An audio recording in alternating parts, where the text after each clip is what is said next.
প্রিয়জনের সঙ্গে ঈদ আনন্দ উদযাপনে ছুটছেন মানুষ। ঈদযাত্রার খবর জানাতে এই মুহূর্তে গাজীপুরের চান্দনায় আছেন রিপোর্টার রাজিবুল হাসান, পদ্মা সেতুর মাওয়া প্রান্তে আছেন রিপোর্টার নাসির উদ্দিন উজ্জ্বল, কমলাপুর স্টেশনে আছেন নাজমুস সালেহি এবং সদরঘাটে আছেন আসিফ হোসেন সিয়াম। সরাসরি প্রথমে যাচ্ছি রাজীবের কাছে।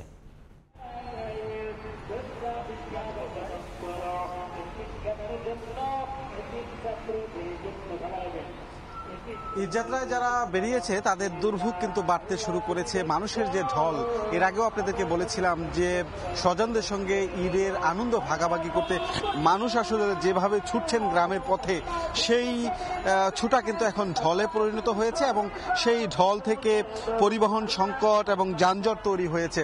আমি রয়েছি ঢাকা ময়মনসিংহ মহাসড়কের চান্দনা চৌরাস্তা এলাকায়। আপনাদেরকে একটু দেখাতে চাই কি পরিমাণ যানবাহন মহাসড়কে আসলে দীর্ঘ লাইনে আটকা পড়ে আছে। বিশেষ করে যানজট তৈরি হয়েছে এই মহাসড়কের বোটবাজার থেকে গাজীপুর চৌরাস্তা পর্যন্ত টানা যানজট, এবং এখানে ঘন্টার পর ঘন্টা আমরা এর আগের সংবাদেও দেখিয়েছি যে মানুষ কিন্তু আটকে পড়েছে, অর্থাৎ যানজটের মধ্যে পড়েছে। এতে অনেকেই এই দুর্ভোগের মধ্যে রয়েছে। একটু বলে রাখছি, এর পাশাপাশি কিন্তু গণপরিবহন সংকট দেখা দিয়েছে। এতে করে যারা আসলে বাড়ির পথে বের হয়েছে তাদের যেহেতু যেতেই হবে স্বজনদের সঙ্গে ঈদের আনন্দ ভাগাভাগি করতে, সুতরাং তারা কিন্তু ঝুঁকিপূর্ণভাবে বিভিন্ন ট্রাক কিংবা গণপরিবহনের ছাদে চেপে বসে এই রোদের মধ্যে, গরমের মধ্যে কষ্ট করে তারা বাড়ির পথে ছুটছেন। একটু দেখানোর চেষ্টা করছি, এটি হচ্ছে গাজীপুর চৌরাস্তার আগে, অর্থাৎ ভোগড়া বাইপাসের পর মাঝামাঝি জায়গায়, এবং ভোগড়া বাইপাসের উপরের অংশেও দেখতে পাচ্ছেন আপনি ফ্লাইওভারের উপরেও দীর্ঘ গাড়ির লাইন থেকে আছে, একটার পেছনে আরেকটা লেগে আছে। এবং এটি শুধু এখন নয়, আমরা যখন ঘুরে এখানে এসেছিলাম তখন থেকেই কিন্তু একই অবস্থা। অর্থাৎ বোটবাজার থেকে গাজীপুর চৌরাস্তা, এই যে প্রায় বলা চলে 7 কিলোমিটার এলাকা, এখানে কিন্তু এখন যানজট রয়েছে। অর্থাৎ গতকালকে এই মহাসড়কে যানজট একেবারেই ছিল না, সন্ধ্যার পরেও যদি কিছুটা ছিল, সারাদিন ছিল না, বিশেষ করে ঢাকা ময়মনসিংহ মহাসড়কে। আজকে কিন্তু একদম ভোর থেকেই যানজট দেখা দিয়েছে। যেহেতু ঈদ, কালকের পরের দিন ঈদ, এই কারণে কিন্তু মানুষ আর বসে থাকতে নেই। যারা গতকালকেই পোশাক কারখানা ছুটি হয়েছে এবং আজকেও কিছু পোশাক কারখানা ছুটি হয়েছে, এই কারণে মানুষ যে যার মতো করে ছুটছে। এই যে দেখতে পাচ্ছেন, এখানে কিন্তু গণপরিবহন যতটা দেখতে পাচ্ছেন, ব্যক্তিগত গাড়ি ততটাই কিন্তু আছে আমাদের কাছে মহাসড়কগুলোতে যেমনটা দেখছি। এবং কিছু কিছু জায়গায় গণপরিবহন সাইড করে অথবা একটু বাঁকা করে সেখানে আসলে যাত্রী তোলা হচ্ছে, এবং এই একটু অব্যবস্থাপনার কারণেও কিন্তু কোথাও কোথাও জটলা সৃষ্টি হচ্ছে, ধীরগতি হচ্ছে। এবং যদিও পরবর্তীতে এসে সেটি ট্রাফিক বিভাগ তারা চেষ্টা করছে এই যানজট কিংবা নির্বিঘ্ন ঈদ যাত্রাটাকে নির্বিঘ্ন করার জন্য তারা চেষ্টা করে যাচ্ছে।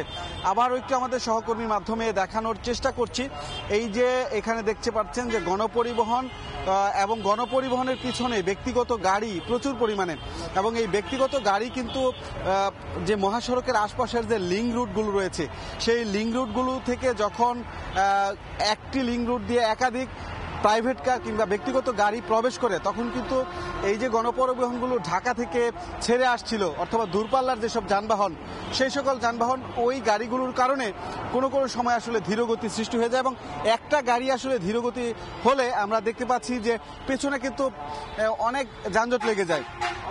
মূলত ফ্লাইওভারগুলোতে যেখান দিয়ে উঠছে গাড়িগুলো, বিশেষ করে চান্দনা চৌরাস্তা যে ফ্লাইওভার, যেখান থেকে গাড়িগুলো উঠছে এবং যেখানে গিয়ে নামছে, এই দুই জায়গাতেই প্রথমে জটলা, এবং এই জটলা থেকে মূলত যানজটের সৃষ্টি হচ্ছে। যেমন পরিস্থিতি এই মহাসড়কের, অন্যান্য মহাসড়কের কথা যদি বলি, যে ঢাকা টাঙ্গাইল মহাসড়কে, সেখানেও কিন্তু চন্দ্রা এলাকায় যানজট রয়েছে এবং কয়েক কিলোমিটার এলাকা জুড়ে মানুষের দুর্ভোগে পরিণত হয়েছে। আমাদের এই যে গাজীপুর অংশ, সেই গাজীপুরের অংশ কিন্তু আজকে দুইটি মহাসড়কেই এখন পর্যন্ত যানজটের চিত্রই আমি দেখতে পাচ্ছি। মোটামুটি এই ছিল গাজীপুর থেকে সড়ক পরিস্থিতির সবশেষ তথ্য। আমরা একটু যেতে চাই কমলাপুর, সেখানে রয়েছে আমাদের আরেক সহকর্মী। রেলের যত ধরনের নিয়ম কানুন শৃঙ্খল রয়েছে তার সব কিছু আসলে ভেঙে পড়েছে গতকাল বিকেল থেকে। রেলের যে শৃঙ্খলা তা একেবারে ভেঙে পড়েছে। সকাল থেকে আমরা যা দেখছি তা হচ্ছে প্রতিটা ট্রেনে আসলে উপচে পড়া ভিড়। আমি যেখানে দাঁড়িয়ে আছি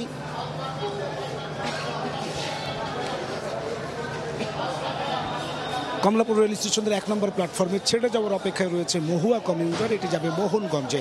ইতিমধ্যে ট্রেনটি কানায় কানায় পূর্ণ হয়ে একেবারে ভিতরে গাদাগাদি ঠাসাঠাসি অবস্থা।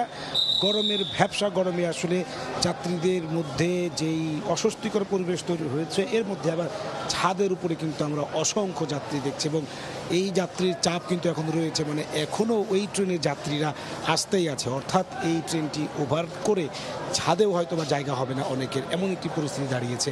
একইভাবে সকাল 7:45 এখান থেকে ছেড়ে গেছে তিস্তা এক্সপ্রেস, যেটি এখান থেকে গিয়েছে জামালপুর ময়মনসিংহ অঞ্চলে। সেই ট্রেনটি তো আমরা প্রচুর সংখ্যক যাত্রী দেখেছি, অর্থাৎ ওই ট্রেনটিও ভিতরে বাইরে এমনকি ছাদে ইঞ্জিনে বাফারে যেভাবে পেরেছেন উপচে পড়া ভিড়। গত কয়েকদিন পর্যন্ত রেলের যেই স্বস্তির আরামদায়ক যে যাত্রা ছিল তার শৃঙ্খলা ভেঙে পড়েছে, অর্থাৎ কমলাপুর রেলওয়ে স্টেশনে যাত্রীদের চাপ এখন এত বেশি যে কোনোভাবেই কিন্তু সেই যাত্রীদেরকে আর নিয়ন্ত্রণ করা যাচ্ছে না। তারা যে 3 স্তরের টিকিট চেকিং ব্যবস্থা অথবা যে বাঁশের বেড়া দিয়ে যেভাবে তারা নিয়ন্ত্রিতভাবে যাত্রীদেরকে উঠানোর চেষ্টা করছিলেন, তার সব কিছু ভেঙে ফেলে যাত্রীরা এখন শুধু ঘরমুখী মানুষ একেবারে মরিয়া হয়ে গেছে। কখনো কখনো তারা আইন শৃঙ্খলা বাহিনীর সাথে, কখনো রেলের নিরাপত্তা বাহিনীর সাথে, কখনো রেলের যে কর্মকর্তারা রয়েছে তাদের সঙ্গে বাঘ বিতণ্ডায় জড়াচ্ছেন, কখনো হাতাহাতির ঘটনাও কিন্তু ঘটছে তাদেরকে ঢুকতে না দেওয়ার জন্য। এমন পরিস্থিতি দাঁড়িয়েছে এখানে, মানুষের যে চাপ তা সামাল দিতে হিমশিম খাওয়ার কারণে মানুষ বাধ্য হয়েই তাদেরকে আসলে ছেড়ে দিতে হচ্ছে। এমন পরিস্থিতি তারা এসে উঠে পড়ছেন এবং যারা আছেন তাদের যে 25% স্ট্যান্ডিং টিকিটের কথা বলা হচ্ছে, কিসের টিকিট, কোনো টিকিটের বালাই আসলে এইখানে এই মুহূর্তে নেই। পাশাপাশি যে ব্যাপারটি, টিকিট যার ভ্রমণ তার একটি আইডিতে 4 জন টিকিট কাটতে পারবে জাতীয় পরিচয়পত্র, এবং টিকিট দেখে দেখে চেক করে এবং টিকিটে যে নাম লেখা আছে জাতীয় পরিচয়পত্র সেই নাম মিল আছে কিনা যে দেখে টিকিট যার ভ্রমণ তার এই নীতি যে বাস্তবায়ন করার কথা বলা হচ্ছে রেলের, এসবের কোনো কিছুর বালাই আসলে নেই। কারণ হচ্ছে এখানে প্রচুর সংখ্যক মানুষের যে চাপ, সেই চাপ আসলে সামাল দেওয়া সম্ভব নয়। এবং এখানে আমরা রেল কর্তৃপক্ষের সঙ্গে আমার সকালবেলায় এসেই কথা হয়েছে। আজকে উত্তরবঙ্গে যে ট্রেনগুলো রয়েছে, বিশেষ করে উত্তরবঙ্গের ট্রেন এখান থেকে ছেড়ে যাবে, সেটা বুড়িমারি এক্সপ্রেস, রংপুর এক্সপ্রেস এবং একতা এক্সপ্রেস। এবং একতা এক্সপ্রেস আপনি জানেন যে পঞ্চগড়ে যায়, এবং একতা এক্সপ্রেস সব সময় আসলে ওভারলোডেড। এটা ছাদ থেকে শুরু করে এবং এটার এমন কোনো জায়গা, ফাঁকা জায়গা থাকে না যেখানে আসলে অধিক সংখ্যক যাত্রী, উপচে পড়া ভিড় বলতে যা বোঝায়, পিঁপড়ার সারির মতো লোক ছাদে এই একতা এক্সপ্রেসে থাকে। এবং এখন পর্যন্ত যেটি এখানে আমরা শুনতে পাই, এখান থেকে যেটি ধারণা করা হচ্ছে, যে সংখ্যা এখান থেকে করা হচ্ছে, রেল কর্তৃপক্ষ যেটা বলছেন যে একইভাবে এই পরবর্তী উত্তরবঙ্গে যে ট্রেনগুলো রয়েছে ওভারলোডেড থাকবে। শুধু ওভারলোডেডই না, বিশেষ করে এই লালমনিরহাট এক্সপ্রেস বিকেলের দিকে, অথবা এই যে সকালে যে আছে একতা এক্সপ্রেস, অথবা হচ্ছে যে বুড়িমারি এক্সপ্রেস, সেগুলোতে আসলে উপচে পড়া ভিড় হবে। এবং ইতোমধ্যেই প্ল্যাটফর্ম যে 8টা এবং রেল স্টেশন সংলগ্ন এরিয়া তা কিন্তু যাত্রীদের যারা পরিপূর্ণ হয়ে গেছে। সুতরাং বলা যায় আজকে প্রতিটা ট্রেনই আসলে এবং ছাদে লোক নিয়েই উত্তরবঙ্গের দিকে রওনা করবে। এই ছিল আমার কাছে রেলপথে ঈদ যাত্রার সর্বশেষ খবর। সড়ক পথের খবর জানতে যাব মুন্সিগঞ্জে, সেখানে আছেন রিপোর্টার নাসির উদ্দিন উজ্জ্বল। দক্ষিণাঞ্চলের প্রবেশদ্বার পদ্মা সেতুর মহাপ্রান্ত ঘিরে মানুষের উপচে পড়া ভিড়।